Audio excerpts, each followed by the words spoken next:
If it were not for you, Baba Raila Amolo Odinga, no one in this country would know who Edwin Sifuna is.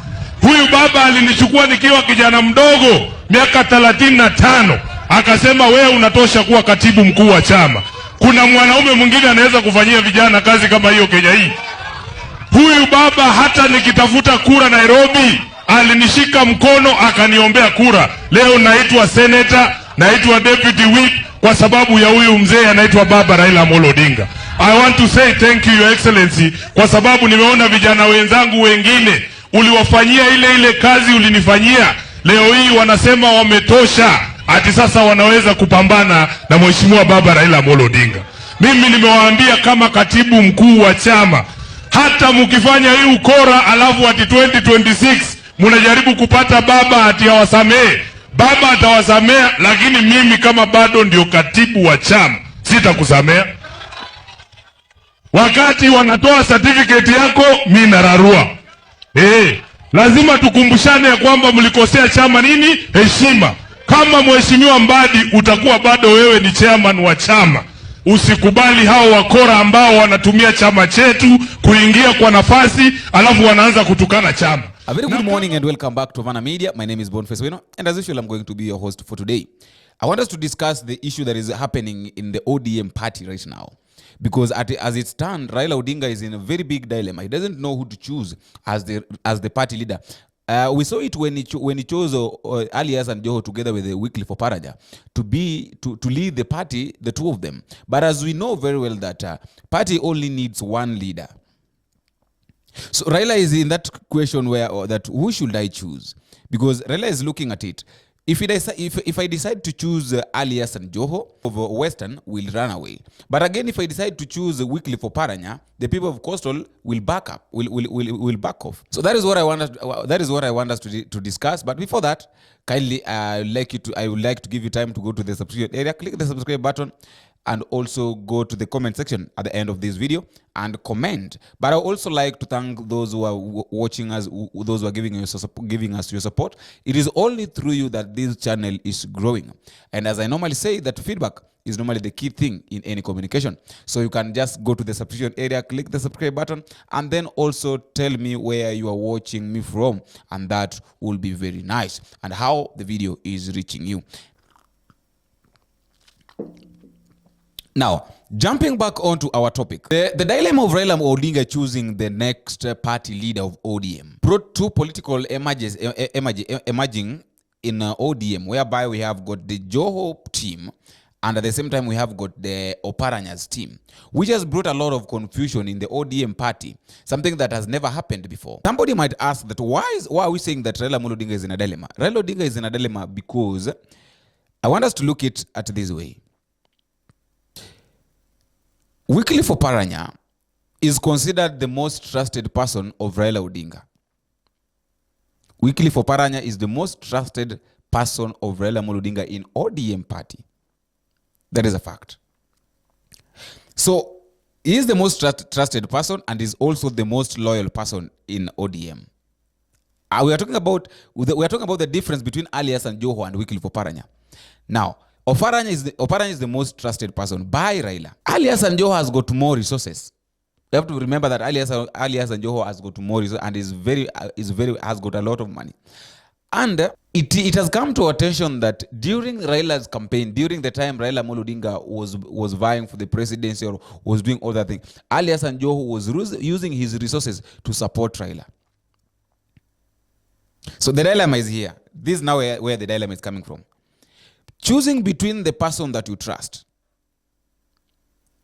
and the person that can use his resources to influence your political bid, or can use the person that can use his resources to influence you and help you do whatever you want. But there are options that Raila can use. According to me, I think there are some options that Raila can use. For Raila Odinga to choose the leader of ODM, or to choose the party leader, he has got only 4 options. I don't know whether they can be considered or not, but Raila has got 4 options.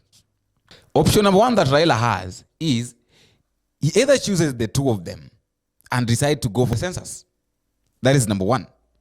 Number two is Raila Amolo Odinga backs off and allows the delegates to vote.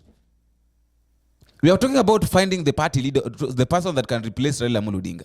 Number one option is either Raila Amolo Odinga choose the two of them and then go for the census. And then number two is either Raila Amolo Odinga backs off and pretends that he doesn't know what is going on and allow the delegates to choose the party leader. And then option number three is Raila Amolo Odinga to go for the young lad, because as it stands right now, the party needs someone who is very young, who can lead, who have got direction, someone who can lead very well, but is very young, who still have got a lot of years. Because considering the years that Raila Amolo Odinga has taken to being the party leader, it shows us that the party needs a young person who can lead the party. That is option number three.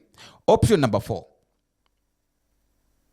Raila Amolo Odinga to bring both Oparanya and RAILA'S and JOHO together so that they can agree, so that they can talk by themselves and agree on who to become the party leader. Those are the four options. Option number one, the option that Raila Amolo Odinga has as it stands right now is, it's either Raila Amolo Odinga go for the two of them and then call for the census. It's either he endorses the two of them and then call for the census. That is number one. The second thing is Raila Amolo Odinga to back off and then allow the delegates to appoint the person they want to lead as the party leader. Option number three is Raila Amolo Odinga to decide to go for the young lad. When we talk about the young lad now, we are including people like Babu Owino and people like Sifuna.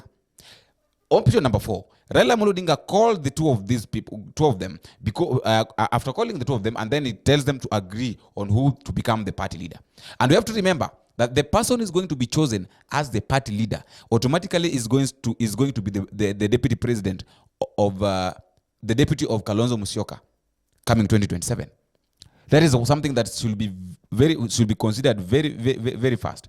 And on my opinion, I think if Raila decides to choose weekly for Oparanya, there are two disadvantages. There are two disadvantages of choosing weekly for Oparanya. The disadvantage number one is Kalonzo Musyoka is old. Is almost 67 years. Or Kalonzo Musyoka is 67 years. At the same time, weekly for Oparanya is 67 years. So when Kalonzo is elected or is going to be elected as the president and then deputized by weekly for Oparanya, they'll go for 10 terms, or for 2 terms, that is 10 years. After going for 10 years, by the time Kalonzo will be retiring from being the president, weekly for Oparanya also will be old. And will not be young enough to vie for the presidency. I'm talking about this. When Oparanya is elected as the party leader of ODM, and then at the same time he becomes the deputy president of Kalonzo Musyoka. When Kalonzo Musyoka will be in the office and then the 10 terms, the two terms end, that is 10 years, he will be 77. He will not be young enough to vie for the presidency. He'll be too tired. So the party needs someone who is young, somebody like because RAILA'S and JOHO is 48 years. 48 years when he became the party leader and the deputy president of Kalonzo Musyoka. Now that is 10 years. At 10 years, he'll still be 58. So he'll still have chance to vie for the presidency. And let us look at somebody like Sifuna. Sifuna is 41 years as it stands right now.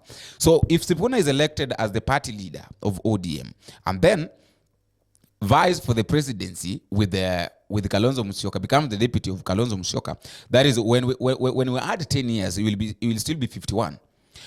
Let us go to Babu Owino. Babu Owino is still 37. 37. So when Babu Owino becomes the deputy of Kalonzo Musyoka, he still have chance to become the president coming 2037 after after Kalonzo, that is after 10 years. So the party needs someone who is, I feel on my side, I feel like the party needs someone who is young. But the big question is, will Raila be in a position to choose someone who is young? Because he already endorsed these two guys. The big question now, the people have been asking themselves that, why did Raila decide to endorse the two party leaders? That is RAILA'S and JOHO together with the weekly for Oparanya. I want to elaborate to you.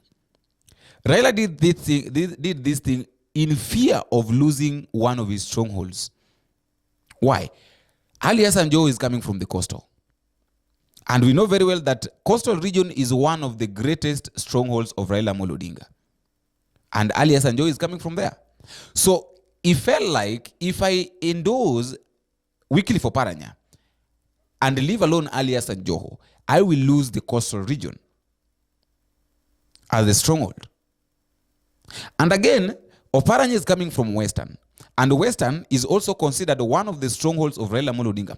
So the moment Raila Amolo Odinga could have decided to endorse Alias and Joho and leave Wycliffe Oparanya, the people of Western could have backed off and said that, okay, you've decided to give this seat to somebody else apart from us. Now let us back off and find a way of supporting another person.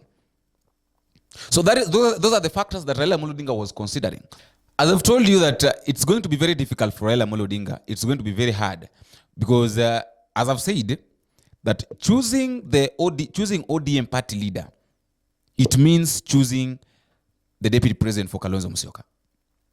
But the big question is, do you think the people of ODM or do you think the people of Luo Nyanza will allow anybody to become the party leader apart from someone who's coming from Luo? Because the other day I had James Orengo talking about choosing the party leader, because it was like, okay, people started talking about the party leader of ODM, blah, blah, party leader. And then now that one brings us to a question of, do you think it will be very easy for the people of Luo Nyanza to agree that the party leadership getting out of Luo Nyanza and either going to coastal region or going to Western? Do you think it will be easy for people like Babu Owino, people like James Orengo, people like James Opio Wandai to agree or to accept Raila Amolo Odinga to choose Alias and Joho, or to choose Wycliffe Oparanya to become the party leader, and yet they are still in ODM party? There is a question that I'm dropping onto you. Those are just my views. Those are just my thoughts. Things that Raila should do to avoid a lot of issues in ODM party. I also want to give you a chance at the comment section so that you can tell me what you think, or what should Raila Amolo Odinga do in order to choose the best party leader to replace him. Until we meet again, I've been your host, Boniface Owino. Bye-bye.